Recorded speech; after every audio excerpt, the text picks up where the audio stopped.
Bienvenue dans cette vidéo de retour sur la musique dans le cinéma de Hong Kong.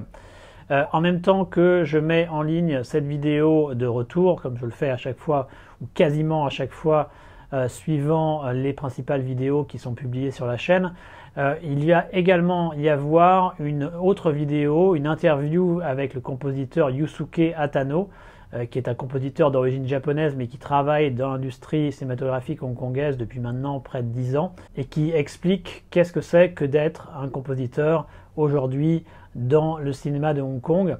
C'est quelque chose que je pense être intéressant et que j'aimerais reproduire de manière assez régulière si possible.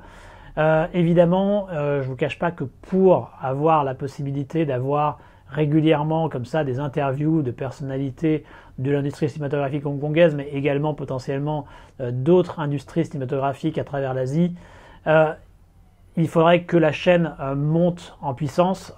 Plus il y a de vues, plus il y a d'abonnés, évidemment plus ça donnera du poids aux demandes d'interviews.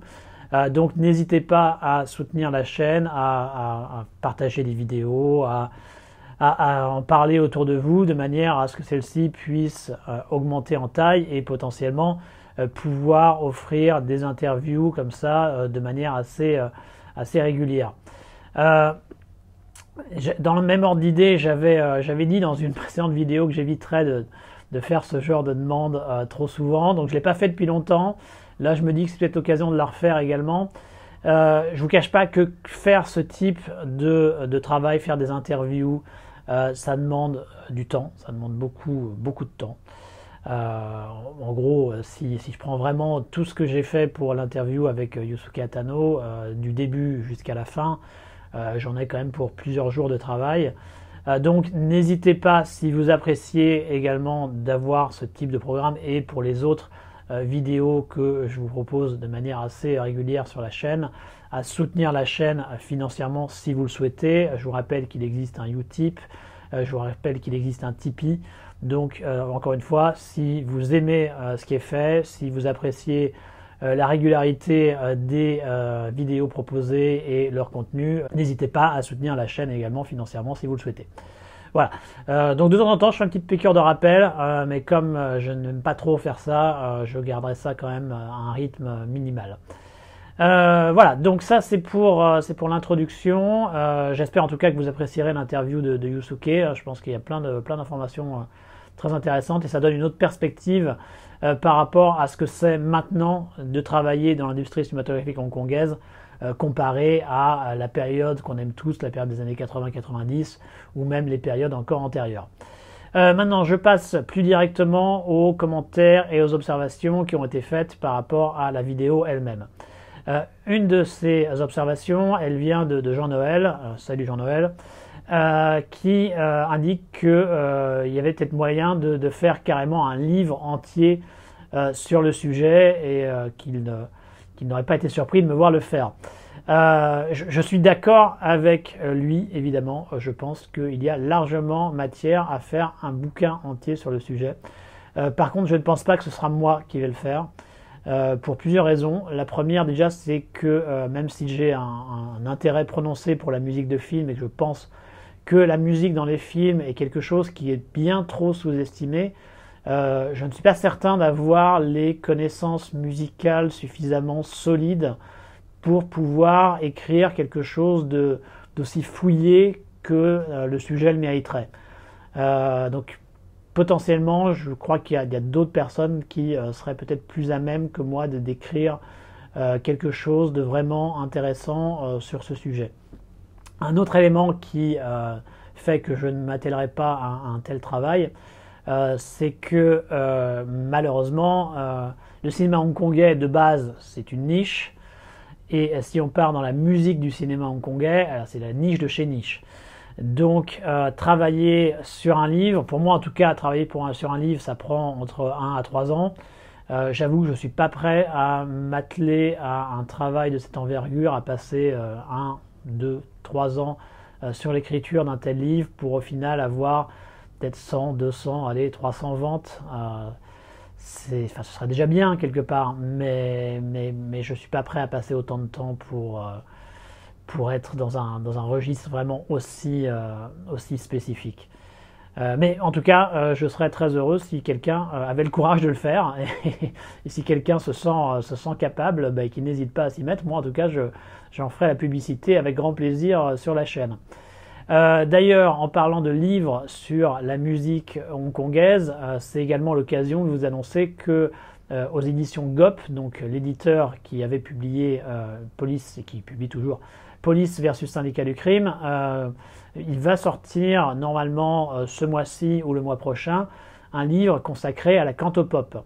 Donc un livre d'environ 300 pages, si ma mémoire est bonne, pour lequel j'ai eu le plaisir d'écrire une petite introduction, une petite préface, et qui donc revient sur vraiment l'intégralité de l'histoire de la cantopop, comment ça a évolué, comment ça a pris d'assaut Hong Kong à la fin des années 70 jusqu'à la fin des années 90, on va dire. Et donc c'est très intéressant. Évidemment, il y a plein de connexions par rapport au cinéma. Donc même si en soi vous n'êtes pas forcément un gros amateur de cantopop, il y a quand même tout un aspect culturel Hong Kong qui est intéressant et également des connexions qui se font avec le cinéma et qui sont toujours intéressantes à savoir. Donc je vous conseille vivement la lecture de ce livre. Je préviens quand même que je ne suis pas payé, je ne reçois rien sur les ventes qui sont faites sur le livre. Hein. C'est vraiment parce que je pense que le sujet est intéressant et que c'est courageux quelque part de sortir un livre sur un tel sujet en France. Donc n'hésitez pas à le soutenir en l'achetant, en le lisant et en parlant autour de vous une fois que ce sera fait. Je passe maintenant à un commentaire de Sébastien Babuzik. Sébastien Babuzik qui est un des pionniers du cinéma de Hong Kong et tout particulièrement des Girls with Guns qui avaient beaucoup fait pour leur visibilité à l'époque où c'était encore assez peu connu. Et qui est également un grand amateur de Benny Chan et qui le dit en soulignant que j'aurais pu mettre encore plus en avant le talent de Benny Chan dans le choix des chansons qu'il utilise pour ses films. Et en l'occurrence, il citait un des films que j'avais utilisé pour la vidéo, à savoir A Moment of Romance. Et il a raison, c'est vrai que Benny Chan, sur l'utilisation de chansons type cantopop, est plutôt habile. D'ailleurs, cantopop, pas forcément cantopop, de chansons mainstream pop, pop rock, rap, on va dire. Allez, on va faire les grandes catégories qui marchent. Et il est plutôt bon là-dessus. C'est vrai que les chansons qui sont utilisées pour A Moment of Romance sont extrêmement bien choisies et font un impact maximal. Et c'était pas forcément gagné parce que j'avais eu l'opportunité d'interviewer Benny Chan, c'était à l'époque de la sortie de Call of Heroes. Et évidemment, j'en avais profité pour lui parler un peu d'autres de ses films, dont A Moment of Romance. A Moment of Romance que moi, j'estime être à ce jour, et ça restera probablement, même s'il y a encore Raging Fire à voir, qui à ce jour, donc, à mon humble avis, son tout meilleur film. Et il avait indiqué que le choix des chansons, à la base, c'était Andy Lau qui voulait avoir ses propres chansons dans le film. Ce qui en soi n'est pas si surprenant parce que c'était la manière de procéder dans les années 90 dans le cinéma de Hong Kong. Il y avait beaucoup de chanteurs qui sont devenus acteurs, des gens comme Jackie Chung, des gens comme Léon Lai. Et évidemment, quand ils jouaient dans les films, il y avait tendance également à utiliser leurs chansons. Donc en soi, c'était pas surprenant que Andy Lau demande à ce que ses propres chansons soient utilisées pour un film de cette nature, où c'est lui le beau gosse motard, donc quelque part c'est tout à fait cohérent. Mais Benny Chan avait refusé, pensait que d'autres chansons seraient plus à propos, et à mon humble avis, il a eu parfaitement raison, et ça donne effectivement un des tout meilleurs films de ce que moi j'ai appelé dans mon livre les romances criminelles, ces films d'amour hétérosexuel pur entre des différentes strates sociales, on va dire, de personnages, en l'occurrence ici une jeune fille privilégiée et ce bad boy motard qu'est Andy Lau. Donc ouais, Benny Chan, sur l'utilisation de musique populaire, il est plutôt pas mauvais. Il me semble qu'il avait fait aussi un boulot plutôt intéressant dans le choix des musiques sur Genix Cops. Alors Genix Cops, c'est un film qui divise, hein. Il y en a probablement autant qui l'aiment que d'autres qui le détestent. Moi, je suis dans le camp de ceux qui l'aiment plutôt bien. J'ai un peu honte, mais bon.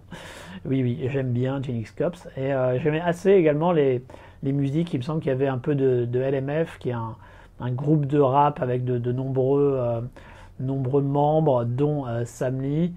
Et c'était plutôt bien utilisé. Il y avait d'autres trucs un peu tendance rap rock qui donnait cette couleur jeune, on va dire, qui était celle qui était revendiquée par le film. Mais je trouve que c'était plutôt pas mal fait à ce niveau. Alors, après, si Benny Chan est bon dans le choix des musiques type pop rock rap, je pense qu'il l'est un petit peu moins en ce qui concerne les bandes originales. De manière générale, il me semble que les bandes originales de ces films ne sont pas vraiment super mémorables. Il me semble que c'est assez générique sur des films comme New Police Story, Big Bullet et autres. À une exception près, j'aime assez la collaboration qu'il a eue sur 3 films avec Nicolas Herrera. Nicolas Herrera qui est un compositeur français, donc c'est un des autres compositeurs français qui a travaillé avec des cinéastes hongkongais comme Xavier Jameau. Xavier Jameau qui lui a davantage travaillé avec Johnny To. Ben, Nicolas Herrera, il a fait 3 films pour Benny Chan. Il a fait Connected, il a fait Shaolin, il a fait White Storm. Et je trouve que les bandes originales qu'il a composées pour ces 3 films sont vraiment pas mal. Surtout celle de Shaolin. Il y a vraiment des bons moments, des bons morceaux. Même si en soi le film Shaolin est pas terrible, on va dire. Mais en tout cas, musicalement, ça a apporté quelque chose de bon, enfin, d'un niveau supérieur à ce qu'étaient les bandes originales de films hongkongais durant cette période, on va dire. Bien que ça, c'est encore quelque chose que j'ai pas eu trop le temps de signaler dans la vidéo. La vidéo principale, elle fait quand même près de 25 minutes, je crois. Mais j'ai fait que couvrir dans les grandes largeurs, hein. Il y a plein de sujets spécifiques qui auraient pu être abordés. Et autant donc j'ai parlé du retour des compositeurs japonais sur les coproductions entre Hong Kong et la Chine, mais il y a quand même aussi un phénomène intéressant qui est l'utilisation assez régulière également de compositeurs occidentaux sur ces coproductions. Donc le cas de Nicolas Herrera sur les 3 films que je viens de citer, mais il y a également par exemple Christopher Young qui avait travaillé sur Le Roi Singe de Soi Chang avec Donnie Yen. Et il y a quelques autres compositeurs occidentaux qui ont travaillé sur des coproductions de cette nature. Et en général, leurs partitions sont vraiment pas mal, hein. C'est du bon travail et ça mériterait d'être découvert ou redécouvert, parce que certaines d'entre elles sont passées un peu inaperçues. Je ne sais plus quel était le nom de compositeur, mais il y en avait un également, un compositeur occidental sur Zhong Kui, le film co-réalisé par Peter Po, et qui était aussi vraiment pas mal au niveau de la bande originale. Donc il y a du bon travail qui est fait, mine de rien, là-dessus, et ça mérite d'être redécouvert, et ça montre, comme je l'avais signalé, comme je l'avais souligné dans la vidéo, que aujourd'hui il y a un soin qui est accordé à la musique qui est bien plus grand que ce qui se faisait il y a 20 ou 30 ans. Et ça, c'est vraiment une bonne chose. Ça, c'est un des bons développements de l'industrie cinématographique hongkongaise et chinoise. Autre commentaire, un commentaire de Denis qui lui soulignait le fait qu'un certain nombre de films hongkongais, quand ils arrivaient à l'étranger, quand ils étaient distribués à l'étranger, essentiellement en Europe et aux États-Unis, se retrouvaient parfois à avoir leur bande originale changée. Et oui, c'est vrai que c'est un phénomène assez intéressant à signaler. Assez triste d'ailleurs, parce que souvent ça ne donne pas forcément quelque chose de très très réussi. Ceux qui sont le plus habitués à cette pratique, ce sont les Américains. Ça tient probablement au fait que les États-Unis par définition ont beaucoup d'argent et ils sont plus à même d'être prêts à payer un autre compositeur pour faire une bande son différente de l'original.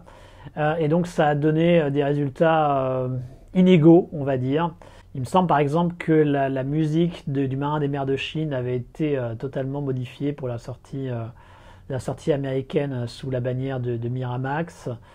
Il y avait également des choses un peu étranges comme Black Mask où il y avait eu toute une bande son à base de chansons rap, ce qui donne un résultat assez étrange, même si de base la bande originale de Black Mask, la bande originale hongkongaise, n'était pas super, mais je ne sais pas si je pourrais dire que la version américaine rend bien meilleur. Donc en général, ce type de changement, c'est pas forcément pour le meilleur. Il y a quelques exceptions quand même, il y a quelques exceptions où parfois ce type de changement marche plutôt bien. Et un que je vais citer, c'est sur Soif de justice, réalisé donc par Sammo Hung avec Jackie et Yuen Biu, qui a une musique originale, donc musique originale hongkongaise, extrêmement basique, sans vie, une de ces bandes originales en pilotage automatique, comme certains compositeurs hongkongais étaient malheureusement capables de le faire à l'époque.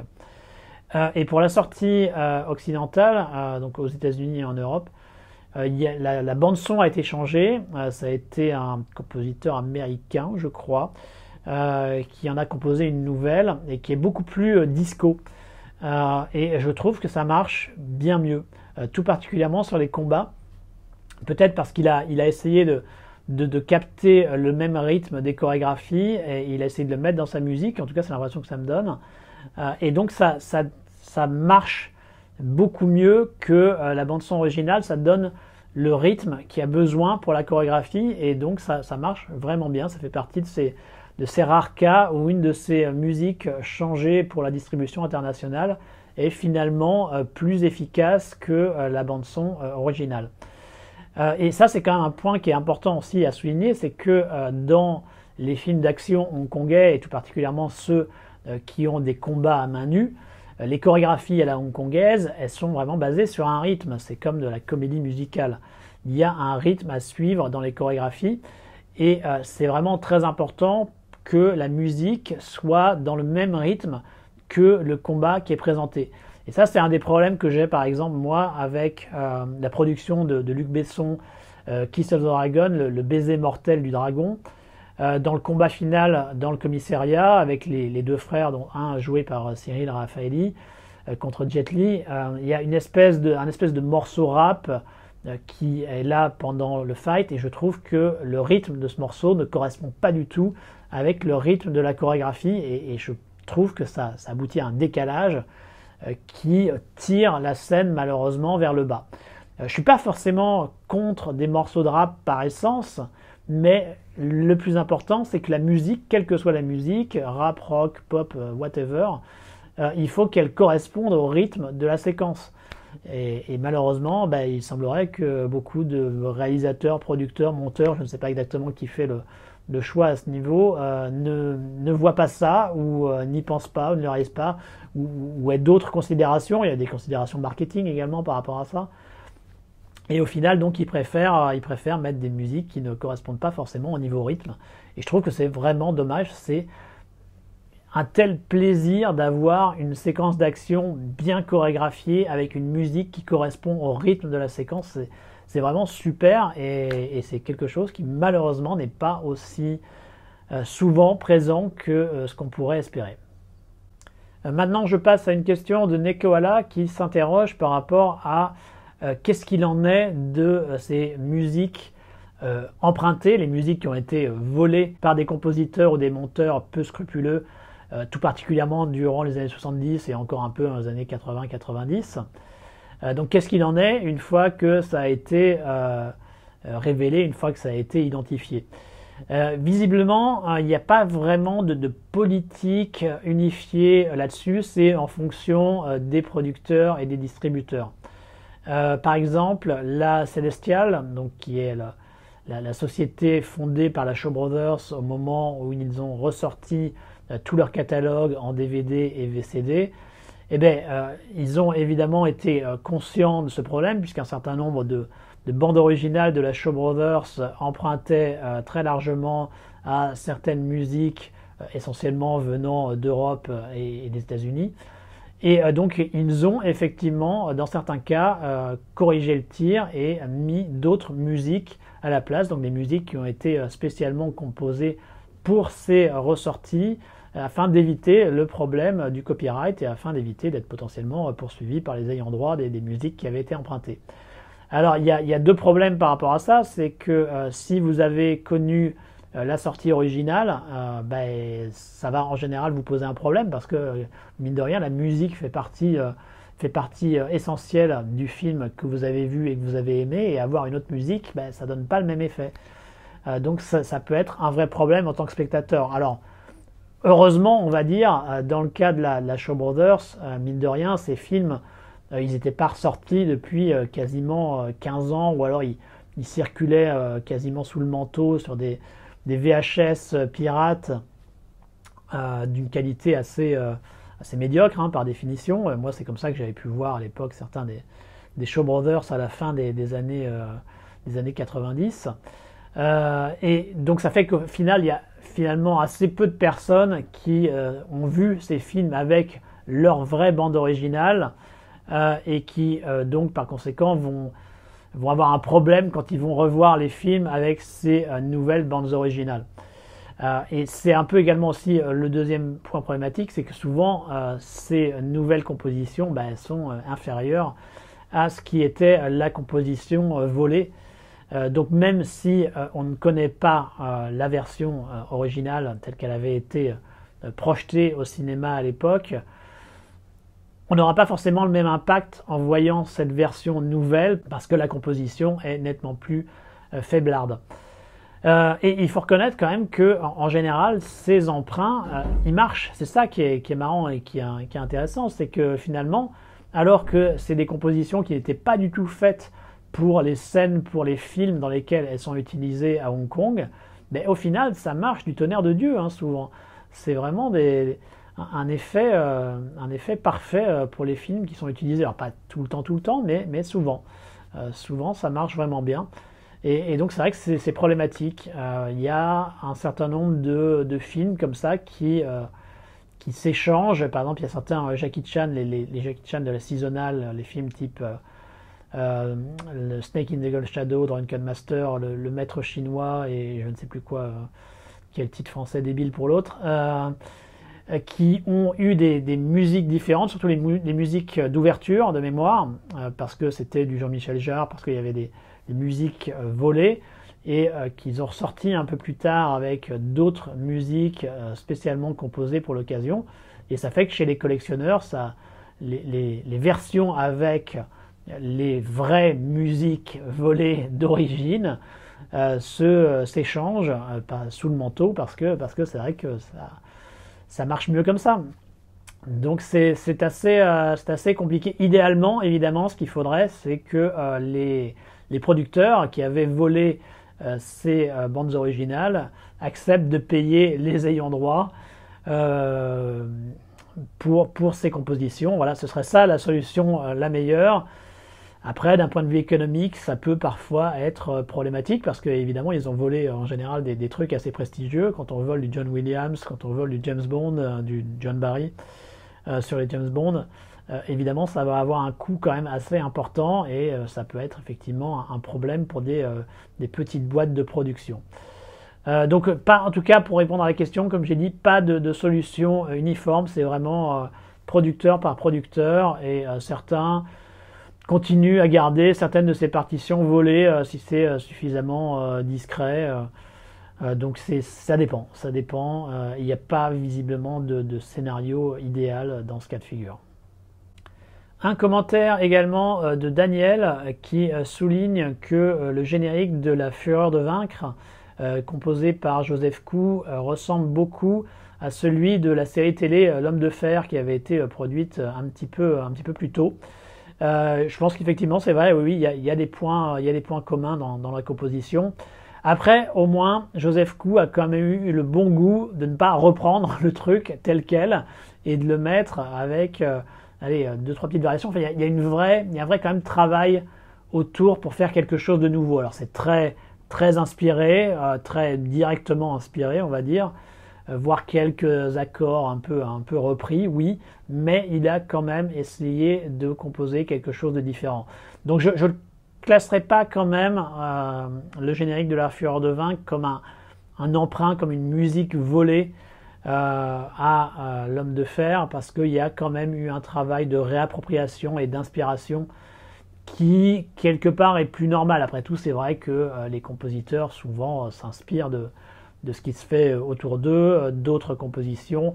C'est assez normal. Tant qu'on essaye quand même de faire quelque chose de différent, c'est acceptable, à mon avis. Alors après, il y a différents et différents. Je pense par exemple à la musique de The Longest Night, qui reprend le thème de Midnight Express, de Moroder.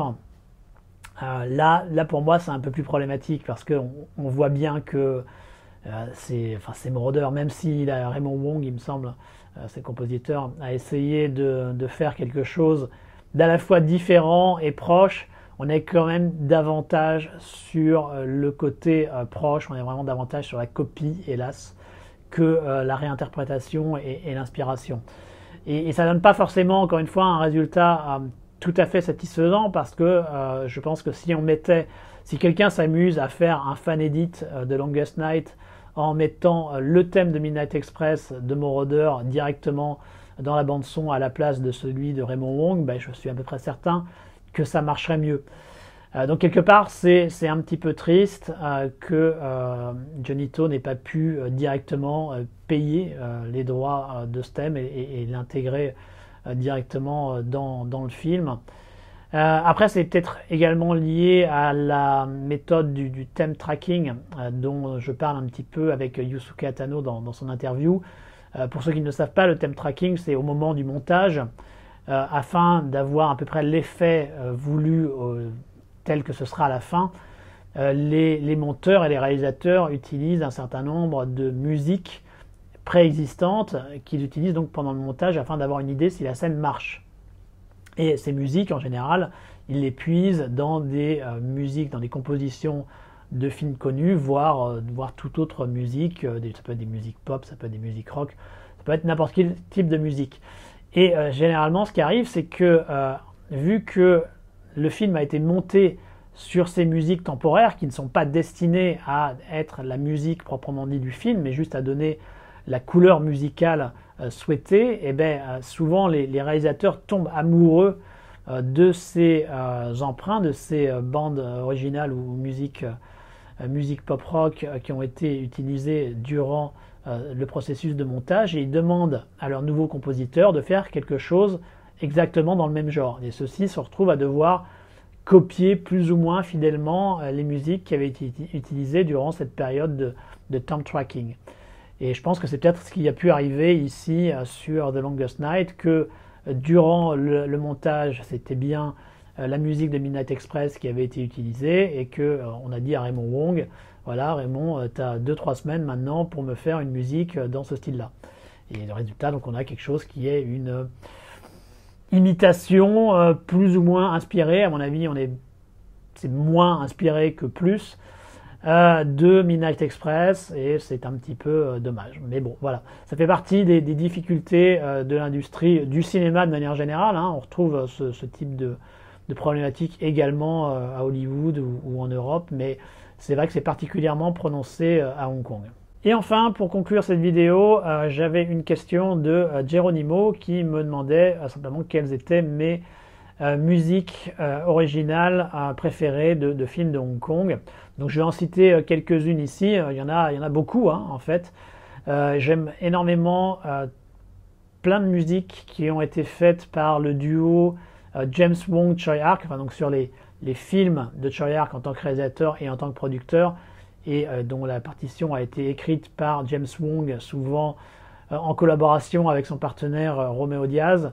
Je pense par exemple à celle de Pékin Opera Blues, que je trouve super, celle de I Love Maria RoboForce, celle de Green Snake, celle de The Lovers, même s'il me semble que The Lovers, il y a également d'autres compositeurs crédités, ou alors je confonds avec Green Snake, bon, à vérifier. Mais enfin, en tout cas, James Wong a participé. Donc tout ça, c'est vraiment super. Choi Ark, quand même, c'est quelqu'un qui est assez attentif à la musique, ou en tout cas qui sait s'entourer de très bons compositeurs. Donc ça fait que beaucoup des bandes originales de ces films sont tout à fait excellentes. J'aime beaucoup ce qu'a fait Kenji Kawai également sur Seven Swords. et également moins connu, enfin en tout cas qui a été moins reconnu à sa juste valeur à mon avis, c'est la bande originale qui a été composée pour Legend of Zoo, la légende de Zoo, et que je trouve vraiment bien, qui redonne bien ce côté épique qui nous emporte dans le film et qui permet de pallier parfois certains des effets spéciaux un peu plus approximatifs. Donc, donc il y a beaucoup de compositions qui ont été faites pour Treyarch, beaucoup par James Bong, mais pas que, qui sont vraiment excellentes. Après, si on va chercher dans des trucs un petit peu plus spécifiques, un petit peu plus underground, bon, enfin pas trop underground quand même, je pense à certains morceaux de bande originale sur des Girl with Guns comme Angel. Il y a quelques morceaux dans Angel que je trouve vraiment très sympas. Également le morceau qui revient, le thème principal de Dreaming the Reality, que j'aime beaucoup.